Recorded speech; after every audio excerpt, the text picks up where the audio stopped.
গোটেই অসমৰ অৰুণোদয় ৰাইজৰ বাবে আৰু এটা উপহাৰ মই সেইদিনাখন টিভিত ঘোষণা কৰিম। ডাঙৰ উপহাৰ হ'ব আৰু আপোনালোকৰ বিহু ভাল কৰি হ'ব। মই ডাঙৰ কৰি এটা উপহাৰ দিবৰ বাবেও চেষ্টা কৰি আছো। সকলোৰে বেংকৰ একাউণ্ট আছে নে নাই? অলপ পিছতে বেংকৰ একাউণ্টত অৰুণোদয় টকা সোমাব। গতিকে আপোনালোকে মোবাইলটো চাই থাকিব। কাৰ কাৰ মোবাইল আছে আৰু মোবাইল কাৰ কাৰ নাই হাত দাঙকচোন।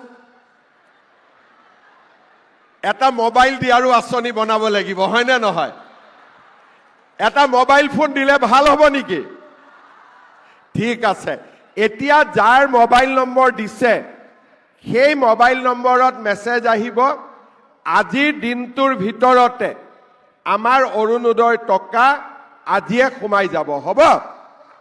বিটিচিৰ বাবে অৰুণোদয় আঁচনিৰ খন আনুষ্ঠানিকভাৱে মুকলি কৰিবলৈ ইয়াত উপস্থিত হৈছো।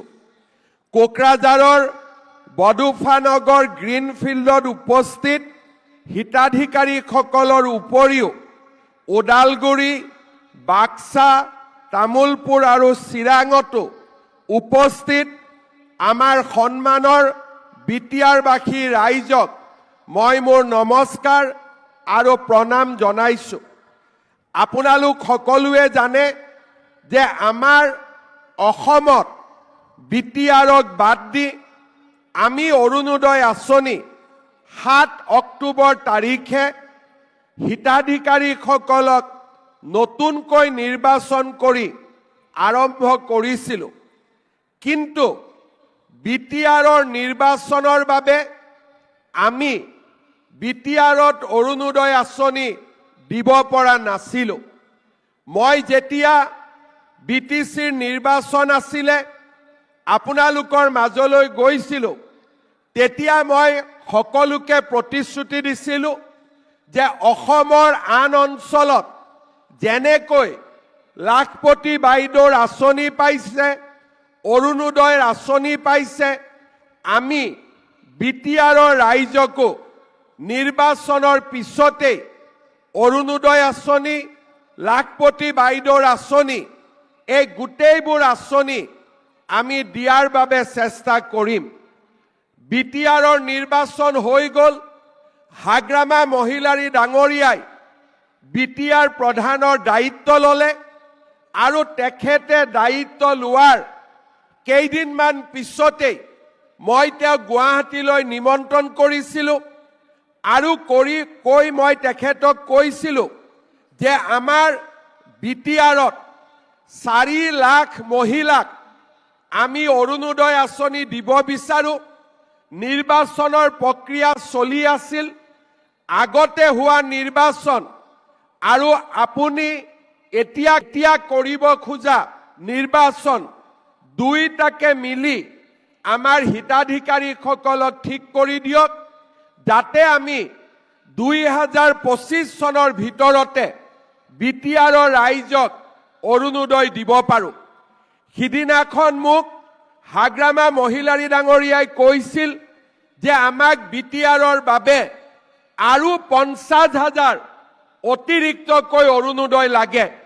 আমি লগে লগে 50,000 আৰু অধিক অৰুণোদয় দিছিলোঁ আৰু তাৰ ফলত আজি এটা সুন্দৰ নিৰ্বাচনৰ মাজেৰে আমি 5খন জিলাত অৰুণোদয় আঁচনি দিবৰ বাবে আজি সমবেত হৈছোঁ।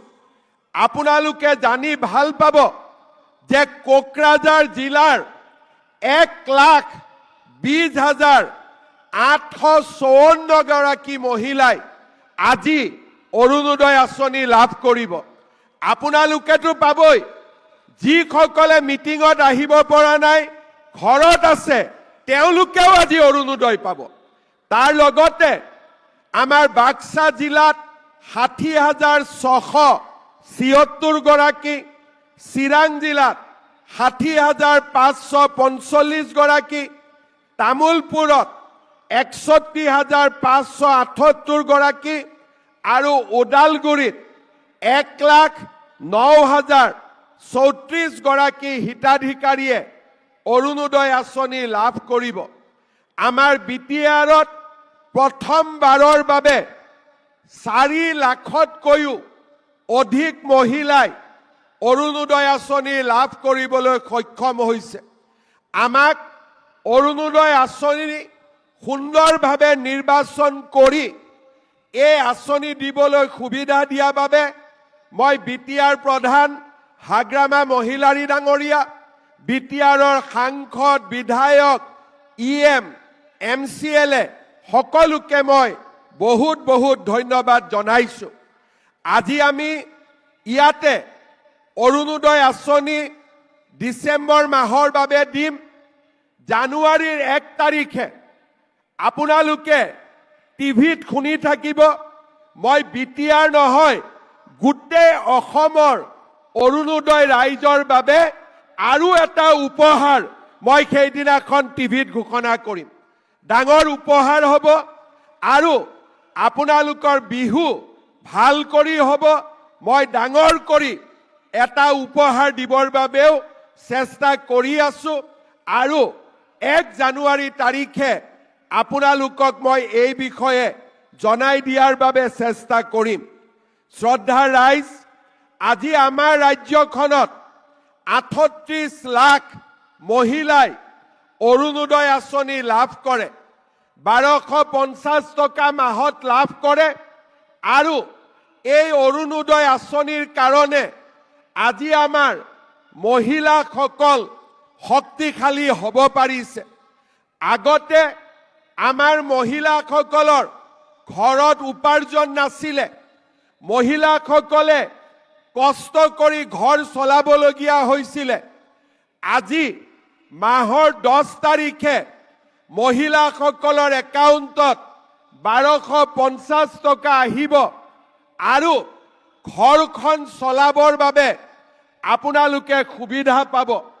অকল সেয়ে নহয়, 1250 টকাৰ আমি অৰুণোদয় পালোঁ।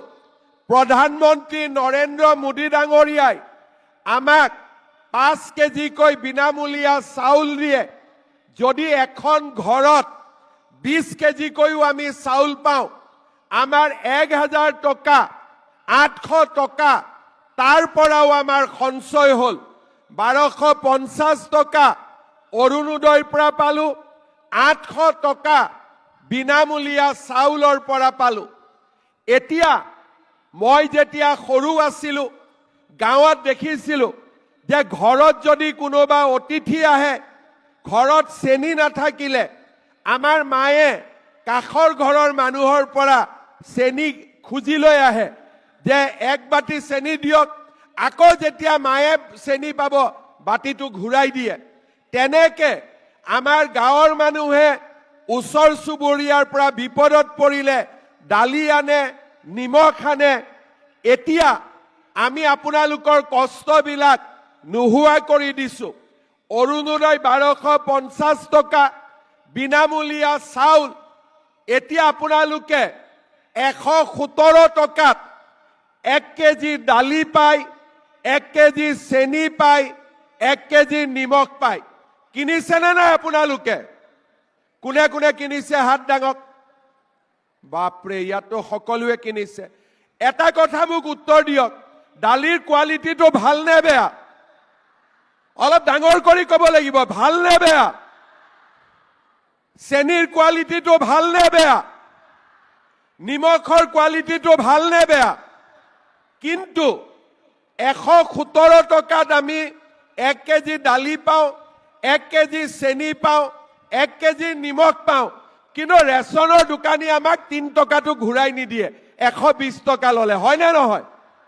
সেইকাৰণে 1 জানুৱাৰীৰ পৰা আমি আপোনালোকক 100 টকাতে 1 কেজি দালি দিম, 1 কেজি চেনি দিম আৰু 1 কেজি নিমখ দিম। 100 টকাটো লৈ গ'লে আপোনালোকে দালি, চেনি, নিমখ পাই যাব। অৰুণোদয়ৰ পৰা 1250 পালে, তাৰ পৰা 100 টকা ৰেচনৰ দোকানীক দিলে, 1 কেজি দালি পালে, 1 কেজি নিমখ পালে 1 কেজি চেনি পালে তাৰ মানে অৰুণোদয়ত 1250 মোদী ডাঙৰীয়াৰ বিনামূলীয়া চাউল আৰু আমাৰ চৰকাৰে দিয়া 100 টকাত দালি চেনি নিমখ এতিয়া আমি ঘৰখন চলাবৰ কাৰণে কাৰো ওচৰত হাত পাতিব নালাগে আমাৰ কষ্ট কম হয় ঘৰখন চলাব পাৰো আৰু লৰা ছোৱালীৰ শিক্ষাৰ কথাও আমি চিন্তা কৰিব পাৰো আগতে কেতিয়াও আমাৰ অসমত দুখীয়া দৰিদ্ৰ মানুহৰ কাৰণে এনেকে কোনেও আঁচনি অনা নাছিল অলপ আগতে হাগ্ৰামা মহিলাৰী ডাঙৰীয়াই কৈছে এই আঁচনি হিন্দুৱেও পাইছে মুছলমানেও পাইছে খ্ৰীষ্টানেও পাইছে কোচ ৰাজবংশীয়েও পাইছে নাথযোগীয়েও পাইছে বড়ো ৰাইজেও পাইছে মিচিং ৰাইজেও পাইছে ৰাভা ৰাইজেও পাইছে ইয়াত কোনো জাতিভেদৰ কথা নাই দুখীয়া হলে এই আঁচনি আমাৰ বিটিচিত ৰাইজে পাইছে গোটেই অসমত ৰাইজে পাব পাৰিছে